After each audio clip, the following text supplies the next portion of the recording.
The Georgia Bulldogs right now undefeated. And I don't know if you've heard, but they're defending champs, as if you could take it from them. So what is the biggest threat? Are you of the opinion that Georgia's the biggest threat to Georgia, or do you look at the schedule and say, ooh, we got Florida and Missouri and Ole Miss and Tennessee back to back to back to back? Maybe not quite the glorified high school schedule that people said it was in July. What's the biggest threat here? It's a totally different schedule when you look at the back half now as when you and I sat here at the beginning of the season, because at that point we looked at it and said, wow, they can go cruise control and then literally just take their hands off the steering wheel for the second half of the season. They don't even need cruise control. They don't even need a Tesla to have the autopilot. They'll just be fine through the back half of that schedule.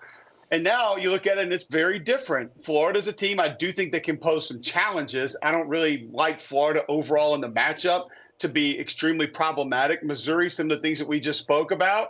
You give me a disruptive defensive line, a quarterback playing good football, I can make a case for you to be in a lot of games. Missouri's going to bring that and a little bit more, like an offensive coordinator that knows how to move his pieces around and put them in good spots with yards after the catch guys and 50-50 ball guys, which that can be a little bit problematic against any secondary. But I think right now it's Ole Miss.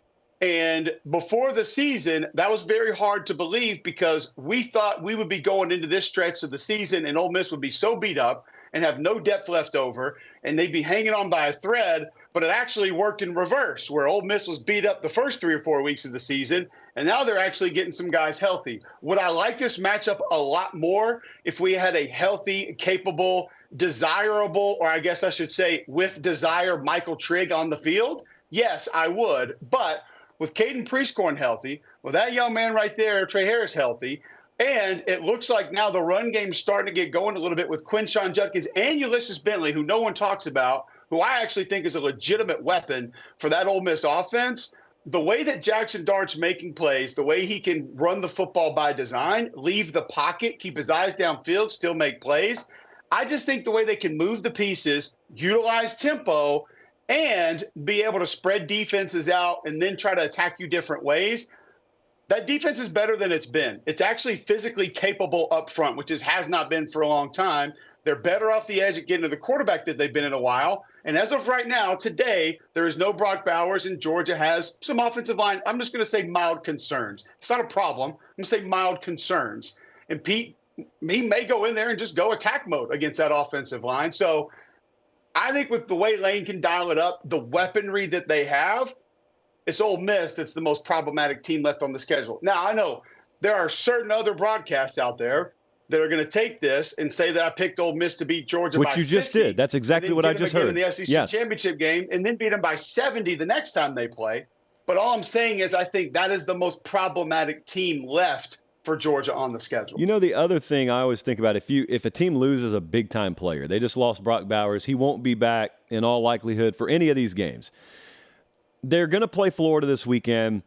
You kind of have questions like, how will Mike Bobo and his offensive staff go about things without him? But it's still in future tense. All right, so then you'll see what they choose to do against Florida. By the point this game's played, and I agree with you, it's Ole Miss, by the way. So by the time that game's played, you'll see him against Florida, you'll see him against Missouri. So you'll have 8 quarters minimum sample size of trying to get a feel for what they do, who's emerging, is anyone emerging. And so I also think folks get fooled a lot when they just look back at a body of work. So Ole Miss right now, they got some close games they've played, especially earlier in the year, and that Tulane game was without Pratt at quarterback, so that's why people dismiss that one, I think. But people look at it, and they don't really connect that Ole Miss was less healthy in the beginning than they actually will be now because it's so counterintuitive to the way football normally happens. Yeah. But it doesn't matter what you've done. It's just that like, one Saturday, if everything comes together sort of deal. But also,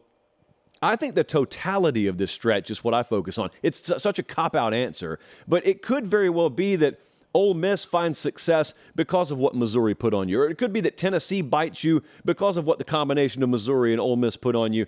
I don't know, man. Like, if you had to bet right now, if it's a 50-50 proposition or whatever, Georgia over under 0.5 losses through this coming 4 or 5 game stretch, what would you take? I would bet the under still, because we can sit here and talk about Missouri. We can talk Florida. We can talk Ole Miss. We can talk Tennessee.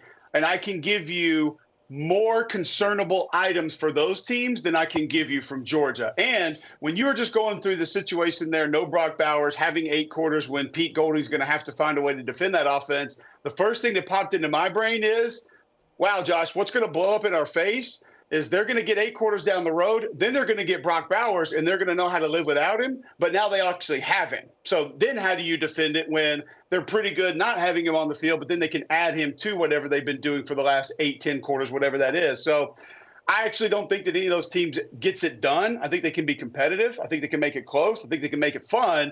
But in the end, I'm just not going to go against Georgia with everything that they've shown us.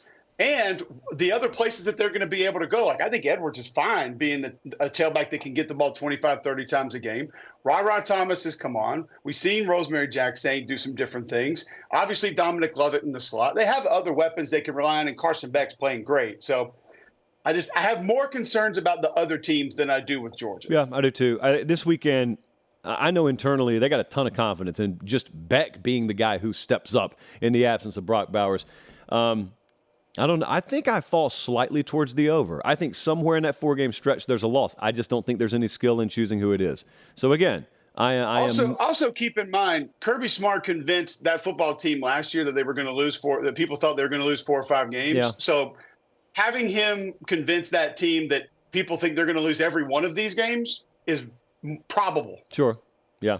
Especially when you got folks like you choosing Ole Miss to beat them by 50.